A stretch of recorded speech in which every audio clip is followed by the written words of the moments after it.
We're here today at Google to talk with Eliot Peper about his new book, Cumulus. My name's David Allison. I'm a product lead on a product here at Google, and this is... I'm Rick Klau, former product manager at Google, now a partner at Google Ventures. And this is Eliot Peper. Maybe we can start with just a brief description of Cumulus and what it is, when it came out, and why you wrote it. Sure. So Cumulus is my fourth novel. It's a standalone story. And it's a science fiction story that takes place in a near future Bay Area that's ravaged by economic inequality and persistent surveillance. So, you could think of it as where we are right now, but mapped out a few decades. It came out just about 6 weeks ago. So it came out at the beginning of May. I've actually been really surprised with the response. So it's been fun. The story seems to be resonating. So it's been a delight to hear from readers, and it's fun to talk about it here. In terms of where the book came from, or I guess the idea for the story came from, I guess sort of like the X-Men, every book or every story has its own origin story.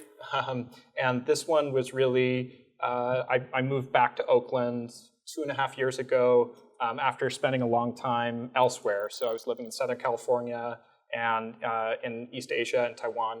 And when we moved back to Oakland, we just realized it was a really interesting time to be living in the Bay Area. So I grew up in Oakland and was raised there, and so it was fun to return and see sort of what had changed and what was the same. And like all of us who live in the Bay Area are probably experiencing, there's been a huge economic boom here that has had many wonderful, wonderful effects on the Bay Area, and that sort of manifested itself in our neighborhood and new art studios popping up all over the place, new restaurants, lots of excitement, sort of renaissance areas in downtown that had been honestly blight for many years are now being redeveloped. And at the same time, it was a little weird because, we live on a nice residential street. There are kids trundling up and down it on tricycles pretty frequently. We have a lot of families in our neighborhood, and we also have, a lot of crime. So we have, regular shootings, like on our block, I was walking with my wife back home from BART a few weeks ago, and there was a drive-by shooting 40 feet behind us. So we were literally dodging behind the nearest brick wall we could find, it was also sort of, it was terrifying, but it was also really interesting because the nearest wall we could find was a doorway. It was like a nook. That went into a doorway, and whoever lived there opened it up to see what had happened. There were those shots where the car was screeching away right there, and they're like, do you want to come inside? Mm-hmm. So we accepted immediately out of terror, and it actually ended up being wonderful. We got to know them. We hung out for 45 minutes. Mm-hmm. So it's a really interesting moment to be living, I think, in the Bay Area right now, just because it's a little bit of a microcosm of some of the issues that we're all wrestling with, in our larger American society and even beyond that. We're really at the center of the world in terms of all these wonderful new technological marvels that we're inventing and getting out into the world. And that means a real economic boon. But at the same time, we're really continuing to wrestle with many of the same social issues in terms of endemic poverty, racism, all of that kind of stuff that for some reason we haven't been able to solve for, I guess. Mm-hmm. And so that, I think, was what got me interested in thinking about these issues and sort of what was the seed of this story. Mm-hmm. So talk a little bit more about that. How much of the story at its inception starts out with an intention to communicate a particular caution or worry versus you've got some technology that you want to extrapolate from? Sure. Where could this go? How much did you know about how the story ended? Oh, okay. And I'm trying to avoid giving any spoilers out for those that haven't read it, but I think it's interesting that you touch on specifically issues of inequality in Oakland and sort of factions that develop where Oakland becomes the literal front line of a battle between two different forces. Did you go in with that in mind, or was that how the story found itself as you fleshed it out? I don't think I had it that clear in my head. What was in my head was more, what if we mapped some of these technologies out a little further into the future, and then combine that with what if the US had a similar sort of wealth disparity to Mexico City. So I've spent quite a bit of time in the developing world, and so it was sort of, returning to the US, I was like, like what if that got much more extreme? And so I think that was the setup for the world, but the story is actually a different answer, because I found that, at least in any of the books I've worked on, the seed that starts the book is not necessarily the same for each one, right? So in this case, it was sort of this idea of these sort of conflicts that we're all struggling with, and these big high-level, world-level technology questions. But then once you actually decide to write a book, like I could have written an essay about those ideas, right? Just with those ideas. But an essay is very different from a novel. And so for Cumulus, really my first steps on the creative front were, who is this book about? And it's really much more about the characters and what they're thinking about internally, where they're coming from, because you only experience the world through their eyes. So there are many things that could be developed in this world that never were in the book, because they weren't relevant to the characters, or the characters never interacted with that. So I really think that if you're giving a TED Talk or writing an essay, you can talk about ideas in a pure way. You're just literally talking about the idea you have. But when you're telling a story, it's, human stories are really about people. So I always try to come at it from that angle of what's relevant to these individual people, and how are they living in that world. And then to close that out, one of the things that I find interesting about these kinds of stories that's very different than a TED Talk or an essay is that with fiction, you don't have to provide prescriptive answers to things, right? Like if I read an essay, I'm sort of expecting that the writer of the essay has a point to make, right? Like if they don't have a punchy conclusion, I'm going to be sort of disappointed. But with a novel, I think one of the interesting things about novels as a medium is that you're able to wrestle with difficult questions without necessarily reaching like a really pretty packaged conclusion at the end, because honestly, we're all wrestling with this stuff, right? So yeah, I guess that's sort of how I think about it. So you continue to do work in venture capital while also being a novelist, which, as someone in venture capital, I can't imagine having both of those jobs.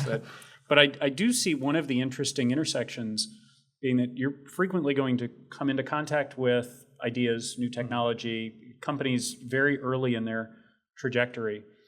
How do you make a decision about the technology that you want to invest in or see exist in the world versus the technology you want to write about? Is it binary, right? And with a great idea, do you want to hold on to it so you can write about it? Do you want to invest in it and not write about it? How do you wrestle with that? Yeah, that's a good question. I don't know that I've ever been faced with the choice of, am I going to make an investment decision about something that could create a novel that I would write? That would be pretty interesting. Get your pitches ready. Yeah, yeah, exactly.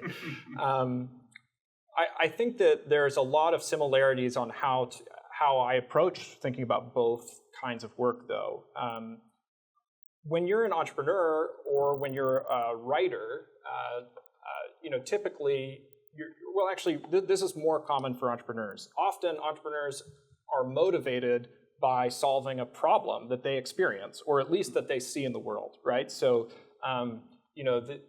something sucks for you, so you're like, I can make this stop sucking for me, and maybe there are other people like me who would, maybe they'd even be willing to pay to help solve this problem as well. So you're building a tool to address that.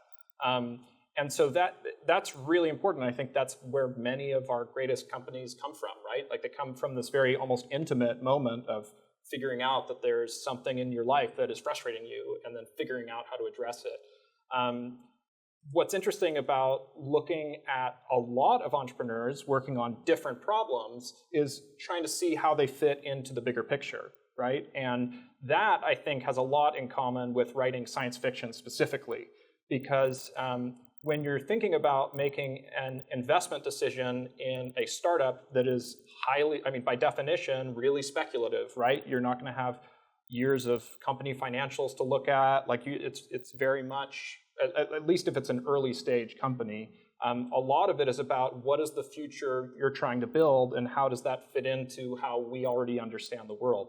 And so I think that when you're making investment decisions in technology startups, one of the most useful things that I've found to think about is actually more like the history of science. Mm-hmm. So if you look back and think about what the world was like before the car was invented, right?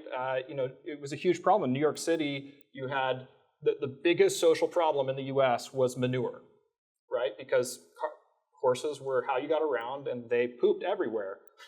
And so it made basically urban living untenable. And people were projecting, so like famous sociologists were projecting that nobody would live in cities because this was a completely insoluble problem, right? And then you have this thing that just came out of left field that totally changes all of the assumptions that we sort of bring to bear in our lives and don't even think about. And so, that's certainly relevant for science fiction, because if you're writing science fiction, you're trying to think about how the world might be different in a way that, sheds a bit of a different reflection on the world we currently live in.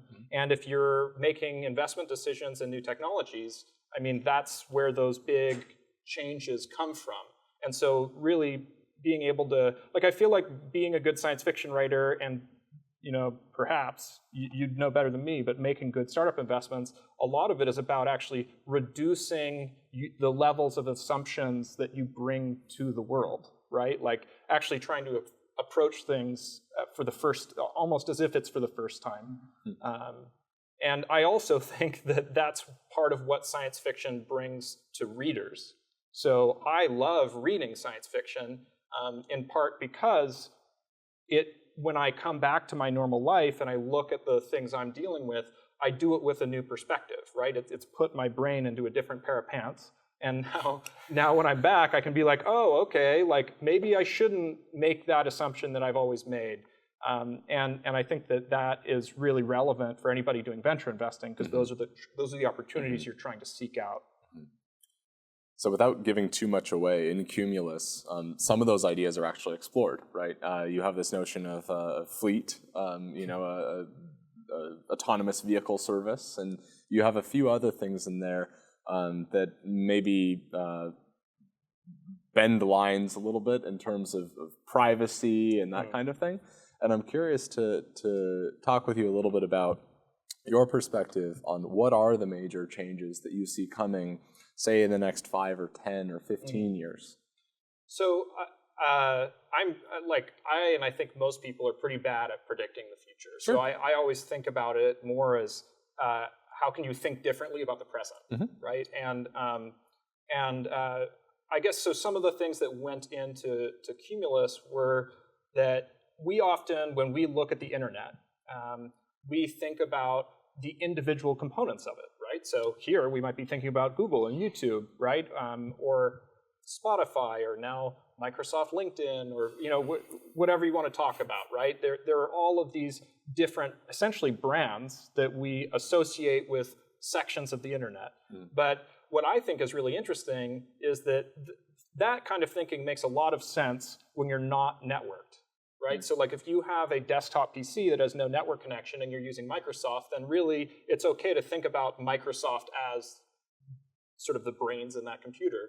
But when you have an enormous global network where all of those different elements are constantly interacting, like I think of it more as just an ecosystem where like all of those elements are always interacting with each other.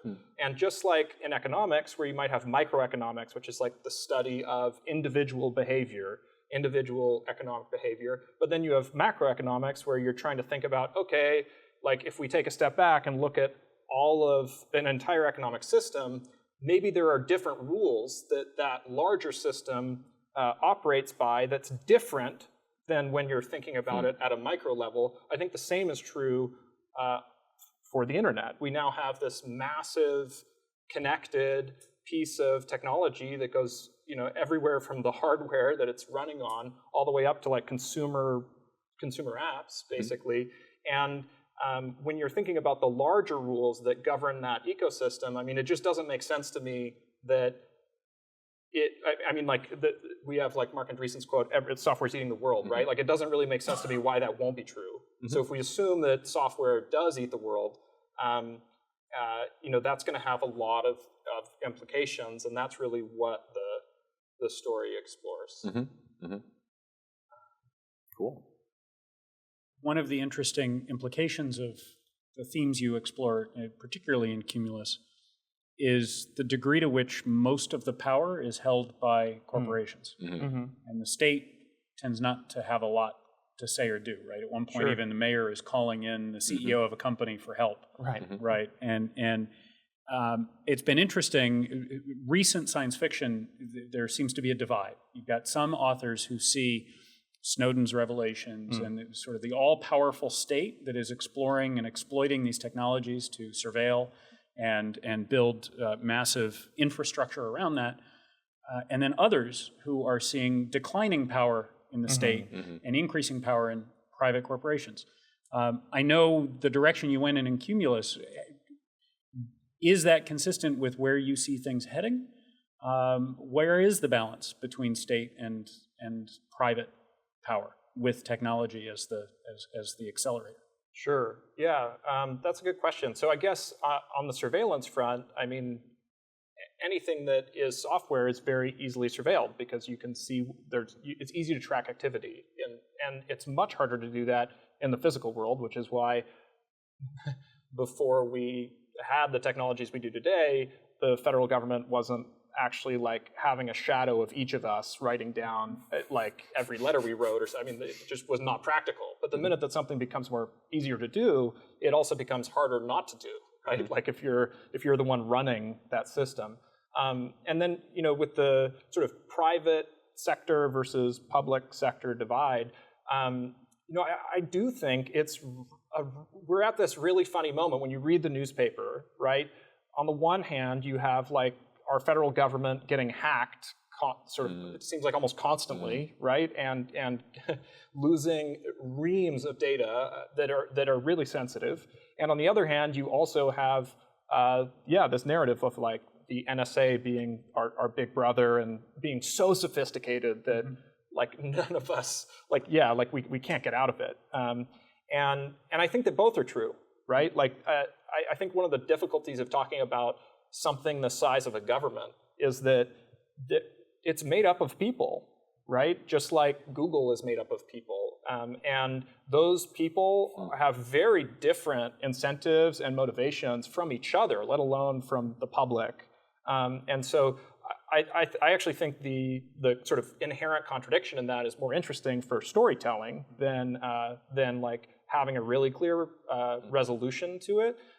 But I do think that the modern world, how technology has impacted how we live our lives, is definitely challenging the nation state, the idea of a nation state. So what many people don't realize, because when we grow up, we read the same history books in school and stuff like that, but nation states are a relatively recent idea of how to organize human societies. So even if, and it was pretty much during the Renaissance that those ideas were developed. And if you go much farther back than that, if you were an average person, meaning you're not royalty, so you're in the bottom 90% of society, right? Like living in rural France as a peasant, you didn't really have an affiliation to country or to nation so much as just your local community, because they're really the only people you ever interacted with, right? You don't read,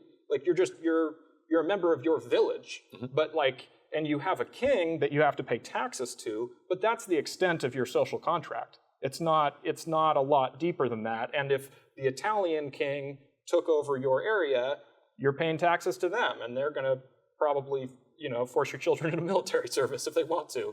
And so the idea that we are actually part of like a nation state that has geographic boundaries and that has a much more articulated social contract is pretty new. And right now, the idea of the nation state was developed when geographic boundaries made a big difference, right? So like almost all economic activity was contained within those boundaries. It was very easy to regulate people crossing the boundaries or goods crossing the boundaries because everything was physical. But today, that's changed enormously. Like the internet doesn't respect those boundaries. Like many of the challenges we face don't respect those boundaries either, like climate change or a million other things. And trade hasn't respected those boundaries now for decades. So we live in a world where the governance systems that we have set up don't actually align with how humans act in the world exactly. And there's that's an area where I think there's a lot of tension, and there will continue to be. And I guess to close the loop, that's sort of where those ideas came in. Do we want to take questions? I'm happy to pass the mic or repeat. Hi. So Cumulus maps a bunch of technologies from today out, as you said, a couple decades. But conspicuously absent are a bunch of technologies that we find promising today but aren't there. Virtual reality, embedded computing, augmented humans, genetic engineering, et cetera, et cetera. So can you comment on that absence, both as a science fiction writer as well as an investor? How do you feel about those? How do you feel about those technologies growing from here until the time of Cumulus? Yeah, that's a really good question. I've never been asked that before. So when I'm writing a story, I feel like storytelling, at least for me, is pretty inherently selfish. Like I'm writing and following my own enthusiasm. And whenever I've tried to write and follow other people's enthusiasm, the results just don't hold up. And so one of the things that makes me play with when I'm writing a story is I don't try to do everything. Because if I do, it just becomes scattered and it gets sort of unreadable. And so with Cumulus specifically, you're right. I mean, there are a host of things, like many of the ones you listed and many more, that simply aren't even discussed.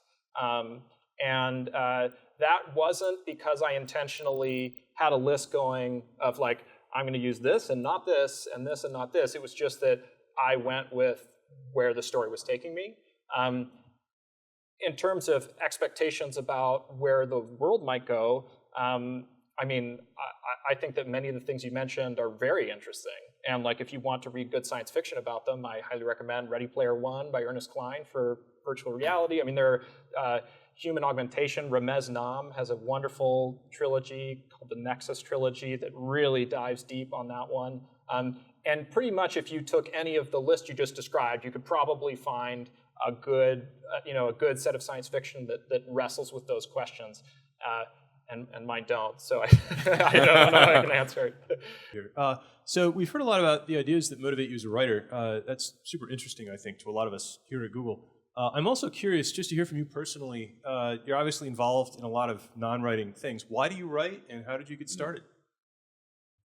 So I started because I've always been a very heavy reader. I love reading. When I was a kid, I always had piles of books out from the local library. So I've always been fascinated by stories, and I really enjoy experiencing them. But I did creative writing in class, in high school English and stuff like that. But since leaving high school, I basically did no creative writing at all. Went through college, went to grad school, started doing some work in startups, and then for a VC firm. And I had done no creative writing. I was writing a lot of email, but yeah, certainly no fiction. And then what happened was, because I was getting involved in sort of the startup world and entrepreneurship, I was reading a lot about that world. And there's an enormous body of work that is business nonfiction and sort of entrepreneurial nonfiction. And a large component of that body of work is sort of memoirs or lessons learned where maybe a successful entrepreneur decides to share what they've learned by building a successful company. And then there are also more analytical works that are trying to take this is, if we look at the world, this is how we can understand it approach. But I couldn't really find much fiction. And that was very frustrating for me because I like reading both nonfiction and fiction. And it was also frustrating for me because living in the startup world and working with a bunch of these companies, I mean, there's a lot of human drama there, right? You have people who really have very strong convictions, who are putting a lot on the line to try to realize a dream that they've come up with. They're pushing everything to the max.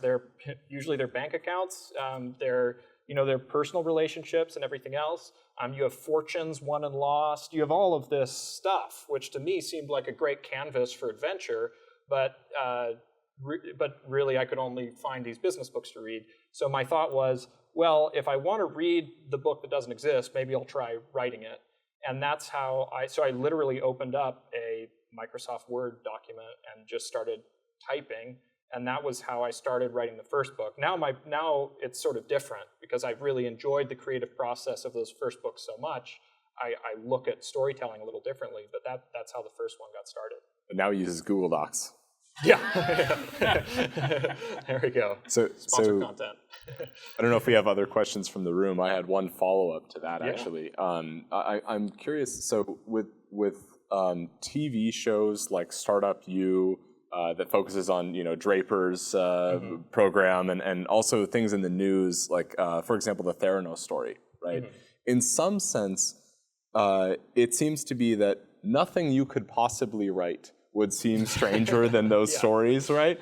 It's very frustrating. right. And I'm curious, like how have you've written 4 books now?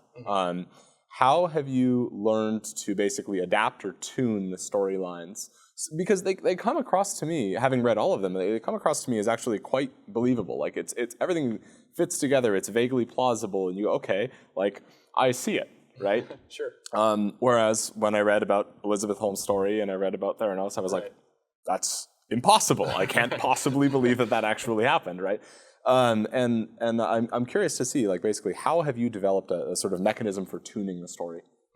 So basically, what you're saying is, I'm not imaginative enough. Ooh, I like that take. That's good. Yeah, it's a criticism. Yeah. I'm always blown away. Like, I think fact is stranger than fiction always, right? Another one that really blew me away was when the Panama Papers scandal came out. A lot of my first trilogy focuses on sort of financial crime, and so I was like, wow, this is way better. Yep. I'm trying to think about it. I mean, I don't know that I try to come up. The thing that I care most about in the creative process is actually not really the plausibility of either any technology that might be involved in a story or even the plot of a story so much. I really think that the most important piece for me as a reader when I'm reading a book is that characters are consistent. Because if you have characters that you believe act in the way that they would, even if you were in their shoes, you might act differently. But if you really believe they're acting consistently, you can almost go along with anything. Because we're in their lives, like fiction allows us to get inside of someone else's life, inside of their heart. And so if you're with them and you're on their journey, and so that's the thing that I actually pay the most attention to in the creative process, not the sort of like the larger world issues. It's much more, it's just sort of much more personal. It's like, does this, and often, that can be very frustrating when I fail at it, right? So like if you have a critical decision that doesn't feel consistent, that can really throw off a whole story. And so those are the things that I try to pay attention to in the creative process, and yeah. Cool. You have been very open in engaging the community of readers who've grown around these books. Similar to David's point, I think there are small moments for me that are really the ones that lend the air of verisimilitude to the story. Right? I remember in Uncommon Stock reading about their first term sheet negotiation, and it's a very minor detail, right? It might have been a couple of sentences in a paragraph, but I'd seen that exact situation play out with inexperienced entrepreneurs who really got taken for a ride from unscrupulous investors who were exploiting the imbalance of power that existed at the time.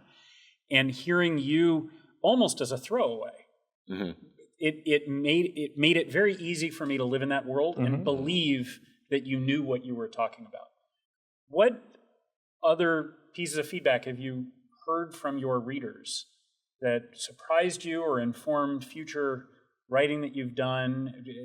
Or do they become your sources for future stories? Absolutely, yeah. So I actually think I totally agree with you. And to follow on to your point, I think that those little details actually do much more for I guess you'd call it like world building or for verisimilitude than the bigger ticket stuff, than the big explosions or things that are obviously descriptive, right? And so knowing that, I try to really research a lot to support those kinds of details in a story. So a good example is in Exit Strategy, which is the final book in my first trilogy. During that book, the startup that has been sort of active since the beginning of the trilogy goes through an IPO, and they're also sort of going through this climax of discovering this international conspiracy at the same time. And I've never been through an IPO. Like I don't know what that's like. Like I've never been through it in any way or form. And so, but I knew that the protagonist, she's the CEO. Like it has to feel legit, right? Like it has. Like I'm certainly not going to walk through the IPO process because that's going to be really boring, right? But she has to have a few experiences or thoughts about it that feel right. And if you go on Google and research like IPO, like process, it's totally unhelpful because you're going to find things that are like white papers written by law firms that explain how the process works. Like that doesn't tell me anything about what would be inside a founder's head as they are going through that experience. And so I ended up reaching out and asking for introductions to CEOs who had been through that process multiple times and interviewed them. And I actually really enjoyed the interviews because I would make a terrible reporter because I don't take notes, I don't record anything. But for novels, it's excellent because I would talk to them for about an hour and just ask about what their experience was. And you discover these funny things that when you're on your road show, which is when you're flying around and pitching all of these large institutional investors that would participate in your IPO, you're always on the run because you're giving presentation after presentation all day long, and you always get this terrible rubber chicken. The kind that when you're at a conference and it's totally tasteless. So a number of people mentioned that, how it was so annoying, you had to eat your rubber chicken as quickly as you could because you were getting the, So it's those little things that make it work and make it feel right. And so I try to do that on the, and not just on the sort of business side. So that trilogy deals with money laundering and sort of financial malfeasance. So I interviewed federal investigators, money laundering experts at some of the major international banks. The same is true for Cumulus, on different aspects of the story where I wanted to make sure I was getting things right. I mean, it was very helpful that I was writing about where I lived because I know some of those details, right? And for the next book I'm working on, it's the same thing. I'm trying to just make sure that I'm immersed enough that I can take, cherry pick a few fun details off the top. Question right here. Yes. One of the most interesting things to me about your first trilogy, and I haven't read it yet, but from what I understand, this book as well, is that you've got female protagonists. And it's relatively rare for authors to cross the gender barrier. And it's also relatively rare in science fiction to have meaningful female protagonists. So can you comment a little bit on what your thought process going into that is, how you channel the female voice. 4 times in a row. Yeah, that's true. I think I'll probably keep doing it until I stop getting asked that question.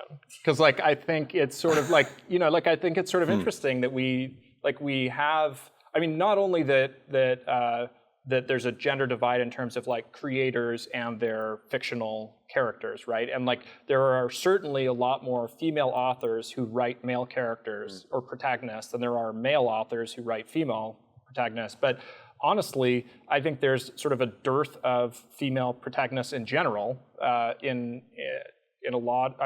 Basically in pretty much every format. So I guess that to a certain extent that's certainly how I think about it.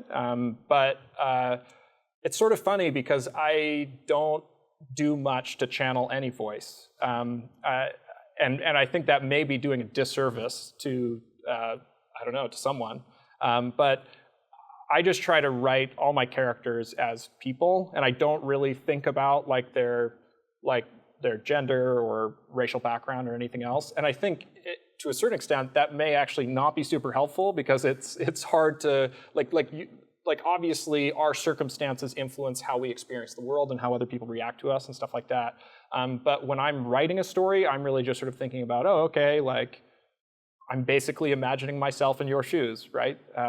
So that's sort of how I approach it.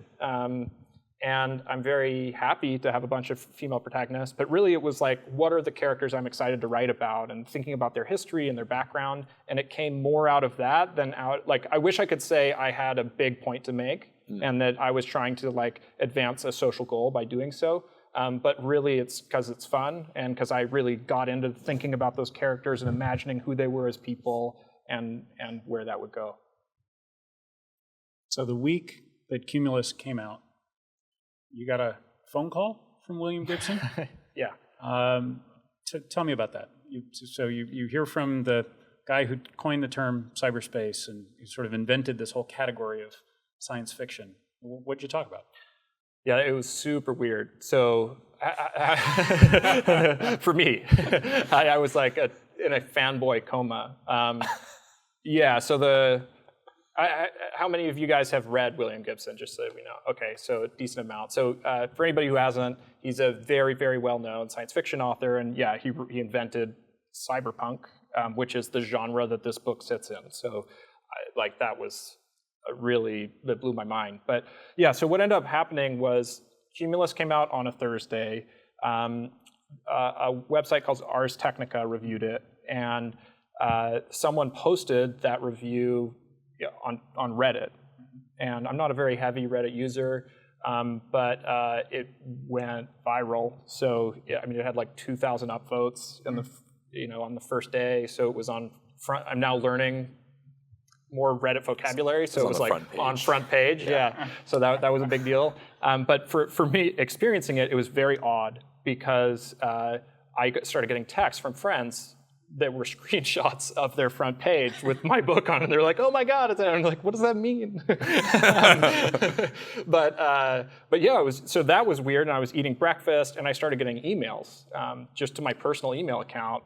And I think the first day there were almost half a dozen, or maybe between half a dozen and a dozen, inquiries about film TV rights for the book and all of this other stuff, which blew me away. I had basically been sort of obnoxious and loud on social media because you do that when you're trying to release something for your first day, right? And I had sent out an email to my fan reader list, and so that's not the biggest PR strategy, right?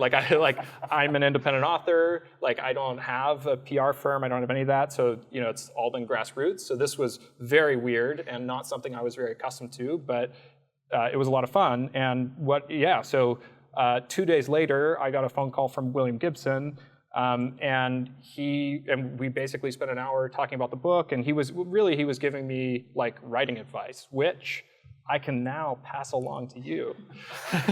So he's a super sweet guy. Obviously unbelievably brilliant if you've ever read any of his work. But his big tips for new writers were, one, never do a multi-book deal.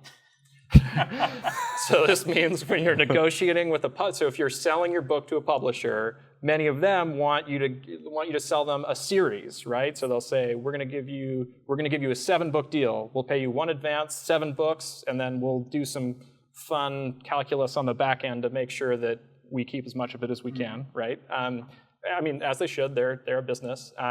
But his suggestion was, you never want to do that, because if your book does well, you want to have the leverage to get a better second deal. I was like, okay, that's good. And then his second piece of advice was, don't buy the big house, because which go really well together. Because if you did a multi-book deal and then you buy the big house and the deal doesn't work out, like, you've got problems, right? So those were really good.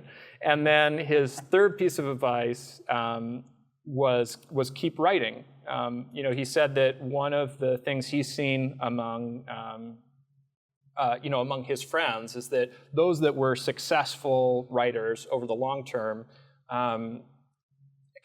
actually kept writing. So there's this. I don't know if there are probably other worlds where this happens, but in the writing world, a lot of people have dreamed of writing a book, right? I feel like most people have at least thought about it once or twice, and so maybe you get started and you try one, but once you've written a book, many people basically stop there. So they're happy that they wrote a book, and now they can call themselves an author, right? Which is totally objectively true.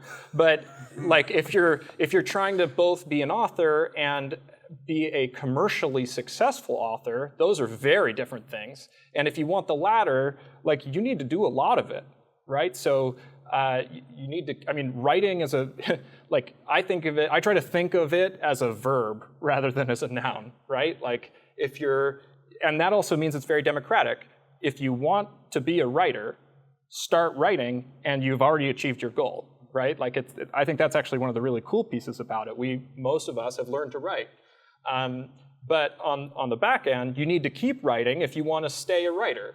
And you don't want to get distracted by, I don't know, say maybe you came out with a book and it's very successful. Maybe you're distracted by celebrity or other things that the book brings into your life. And what ends up happening is sometimes people write one really good book and then they forget to keep writing. And so that was his other piece of advice, which I am trying to take to heart. With that, I think we're out of time. Eliot, thanks very much for coming out. Thanks so much for having me.